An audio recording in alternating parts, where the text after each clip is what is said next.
పూర్తి వివరాలకు చదవండి రేపటి అక్షర శిల్పం దినపత్రికలో.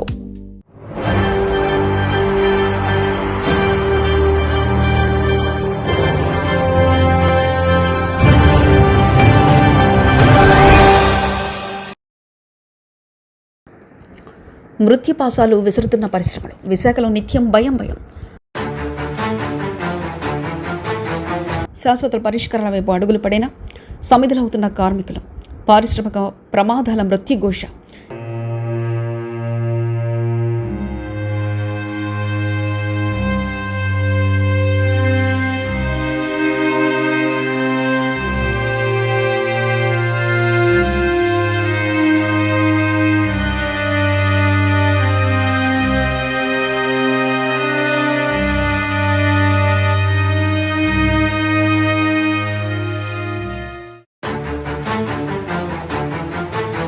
స్టీల్ ప్లాంట్ ప్రమాదం మర్చిపోకముందే పరిశ్రమలో ప్రమాదాలు. విశాఖ పరిధిలో గుబులు రేపుతున్న ఫ్యాక్టరీల భద్రత. ఉమ్మడి విశాఖ భయపడుతుంది. పరిశ్రమలో మృత్యుపాసాలు విసురుతున్నాయి. కార్మికుల ప్రాణాలు గాల్లో కలుస్తున్నాయి. ఫ్యాక్టరీలో భద్రత కరువైంది. యాజమాన్యాల నిర్లక్ష్యం పీక్స్కు చేరింది. స్టీల్ ప్లాంట్ల ఘటన ఇంకా కళ్ళలోనే కదలాడుతుంది. పరవాడ ఫార్మసిటీలో మరో ప్రమాదం చోటు చేసుకుంది. ఈ ప్రమాదంలో ఇద్దరు సజీవ దహనం అవ్వడం కలకలం రేపుతుంది. విశాఖలో పారిశ్రామిక రంగంలో భద్రతపై కలవరం రేగుతుంది. ప్రమాదం జరిగినప్పుడే అధికారులు హడావిడి చేయడం తప్ప తర్వాత పట్టించుకోవడం లేదు. విశాఖ పారిశ్రామిక ప్రాంతం మృత్యు కుహరంగా మారుతుంది. కార్మిక లోకం భయంతో వణికిపోతుంది. ఉమ్మడి విశాఖపట్నం జిల్లా పరిశ్రమల హబ్గా ఎదుగుతున్న తరుణంలో వరుసగా సంభవిస్తున్న ఘోర ప్రమాదాలు పారిశ్రామిక రక్షణ వ్యవస్థలోని లోపాలను ఎత్తి చెప్తున్నాయి. అనకాపల్లి జిల్లా పరవడలోని జవహర్లాల్ నెహ్రూ ఫార్మాసిటీలో మంగళవారం తెల్లవారుజామున చోటు చేసుకున్న తాజా అగ్ని ప్రమాదం ఇద్దరు కార్మికుల ప్రాణాలను బలికొంది. ఈ ఘోర ఘటనతో పారిశ్రామిక రక్షణపై కార్మిక లోకంలో మరోసారి తీవ్ర ఆందోళన వ్యక్తమవుతుంది. ఒక ప్రమాదం జరిగినప్పుడు అధికారులు పాలకులు చేసే హడావిడి ప్రకటనలు తప్ప భవిష్యత్తులో ఇటువంటి విపత్తులు పునరావృతం కాకుండా శాశ్వత నివారణ చర్యలు చేపట్టడంలో ఘోరంగా విఫలమవుతున్నారనే విమర్శలు వెలువెత్తుతున్నాయి. అనకాపల్లి ఫార్మాసిటీ పరిధిలోని దక్షిణ ఎనర్జీ కంపెనీలో మంగళవారం తెల్లవారుజామున ఒకసారిగా మంటలు చెలరేగాయి. కర్మాగారంలో రాత్రి షిఫ్ట్లో కార్మికులు విధులు నిర్వహిస్తున్న సమయంలో ఒకసారిగా భారీ శబ్దంతో అగ్ని ప్రమాదం సంభవించడంతో అక్కడ ఉన్నవారంతా ప్రాణభయంతో పరుగులు తీశారు. ప్రమాద తీవ్రత దృష్ట్యా విషవాయువులు దట్టమైన పొగలు అలుముకోవడంతో సహాయక చర్యలకు కొంత ఆటంకం ఏర్పడింది. సమాచారం అందుకున్న అగ్నిమాపక సిబ్బంది, పోలీసులు, జిల్లా ఉన్నతాధికారులు ఘటనాస్థలానికి చేరుకొని మంటల పక్కనే ఉన్న ఇతర పరిశ్రమలకు వ్యాపించకుండా అదుపు చేశారు. నిరంతరం శ్రమానంతరం మంటలు అదుపులోకి వచ్చినప్పటికీ అప్పటికే ఇద్దరు కార్మికులు సజీవ దహనమయ్యారు. ప్రమాద స్థలం నుండి వారి మృతదేహాలు వెలికితీసి ఆసుపత్రికి తరలించారు. కర్మాగారంలో కనీస భద్రతా ప్రమాణాలు పాటించారా లేదా అన్న కోణంలో అధికారులు ప్రాథమిక దర్యాప్తును ప్రారంభించారు. అనకాపల్లి ఫార్మాసిటీ పరిధిలోని దక్షిణ ఎనర్జీ కంపెనీలో మంగళవారం తెల్లవారుజామున ఒకసారిగా మంటలు చెలరేగాయి. కర్మాగారంలో రాత్రి షిఫ్ట్లో కార్మికులు విందులు నిర్వహిస్తున్న సమయంలో ఒక్కసారిగా భారీ శబ్దంతో అగ్ని ప్రమాదం సంభవించడంతో అక్కడ ఉన్న వారంతా ప్రాణభయంతో పరుగులు తీశారు.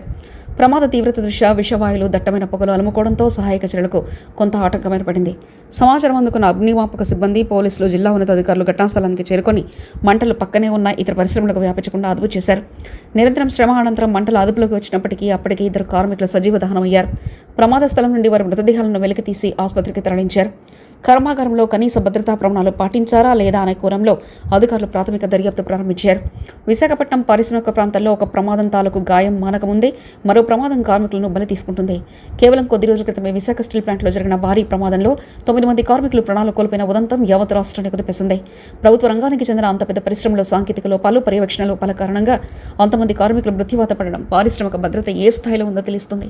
స్టీల్ ప్లాంట్ ఘటనపై విచారణలో కమిటీలు, నివేదికలు ఇంకా పూర్తి కాకముందే ఇప్పుడు అనకాపల్లి ఫార్మాసిటీలో మరో ఇద్దరు బలవడం గమనార్హం. విశాఖ తీరంలో పరిశ్రమల ప్రమాదాల చరిత్ర అత్యంత భీతావహంగా మారుతుంది. గతంలో వెంకటాపురం పరిధిలోని ఎల్జీ పాలిమర్స్ పరిశ్రమ నుంచి అర్ధరాత్రి వేళ స్టైరిన్ గ్యాస్ లీక్ అయిన ఘటనలో పదుల సంఖ్యలో అమాయక ప్రజలు, పశువుల ప్రాణాలు కోల్పోయిన విషాదం ఇప్పటికీ స్థానికులను వెంటాడుతూ ఉంది. ఆ తర్వాత విశాఖ సాల్వెంట్స్ కంపెనీలో జరిగిన పేలుడు, అగ్ని ప్రమాదాలు కూడా భారీ నష్టాన్ని మిగిల్చాయి. రసాయన పరిశ్రమలో నిబంధనల ప్రకారం మోతాదుకు మించిన రసాయనాలు నిల్వ ఉంచడం, గడువు ముగిసిన యంత్రాలను వాడడం వల్లే ఇటువంటి విపత్తులు సంభవిస్తున్నాయని నిపుణులు స్పష్టం చేస్తున్నారు. ప్రతిసారి ప్రమాదం జరిగిన వెంటనే యాజమాన్యాలు తాత్కాలిక పరిహారం ప్రకటించి చేతులు దులుపుకుంటున్నాయి తప్ప వ్యవస్థాగత మార్పులకు మొగ్గు చూపడం లేదు. ఏదైనా పారిశ్రామిక ప్రమాదం జరిగినప్పుడు అధికార యంత్రాంగం చూపే స్పందన కేవలం ఆ క్షణానికి మాత్రమే పరిమితమవుతుందనే ఆరోపణలు బలంగా ఉన్నాయి. మంత్రులు, ఉన్నతాధికారులు ఘటనాస్థలానికి చేరుకుని తనిఖీలు చేయడం, విచారణ కమిటీలు ఏర్పాటు చేయడం, నిబంధనలు ఉల్లంఘిస్తే కఠిన చర్యలు ఉంటాయని హెచ్చరించడం ఇక ఒక తంతుగా మారిపోయింది. ఆ తర్వాత కమిటీలు ఇచ్చే నివేదికలు ఏమవుతున్నాయో, ఏ యాజమాన్యాలపై చర్యలు తీసుకుంటున్నారో ఎవరికి తెలియని పరిస్థితి నెలకొంది. పరిశ్రమలో ముందస్తు భద్రతా ఆడిట్ నిర్వహించడంలో కాలుష్య నియంత్రణ మండలి మరియు ఫ్యాక్టరీల తనిఖీ విభాగం తీవ్ర నిర్లక్ష్యం ప్రదర్శిస్తున్నాయనే విమర్శలు వస్తున్నాయి. తనిఖీ అధికారులు మామూలు మత్తులో మునిగిపోవడం వల్లే యాజమాన్యాలు భద్రతా నిబంధనలు బేఖాతరు చేస్తున్నాయని కార్మిక సంఘాలు మండిపడుతున్నాయి. వరుస ప్రమాదాల నేపథ్యంలోనైనా ప్రభుత్వం పారిశ్రామిక భద్రతపై ఒక సమగ్రమైన విధానాన్ని తీసుకురావాల్సిన అవసరం ఎంతైనా ఉంది. పరిశ్రమల స్థాపనకు అనుమతులు ఇచ్చే సమయంలో కాకుండా అవి పనిచేస్తున్నంత కాలం నిరంతరం పర్యవేక్షణ ఉండాలి. ముఖ్యంగా ప్రమాదకరమైన రసాయన ఫార్మా రంగానికి చెందిన పరిశ్రమలో ఆటోమేటెడ్ భద్రతా వ్యవస్థను తప్పనిసరి చేయాలి. కార్మికులకు ఎప్పటికప్పుడు అత్యవసర పరిస్థితులను ఎదుర్కొనేలా శిక్షణ ఇవ్వాలి.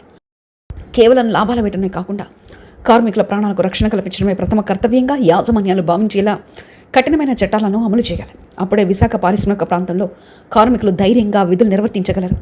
భవిష్యత్తులో ఇటువంటి మృత్యుఘోషలు వినపడకుండా నివారించగలరని కార్మిక సంఘాలు చెప్తున్నాయి. మరిన్ని కథనాల కోసం సబ్స్క్రైబ్ చేసుకోండి మీ అక్షర శిల్పం. పూర్తి వివరాలకు చదవండి రేపటి అక్షర శిల్పం దినపత్రికలో.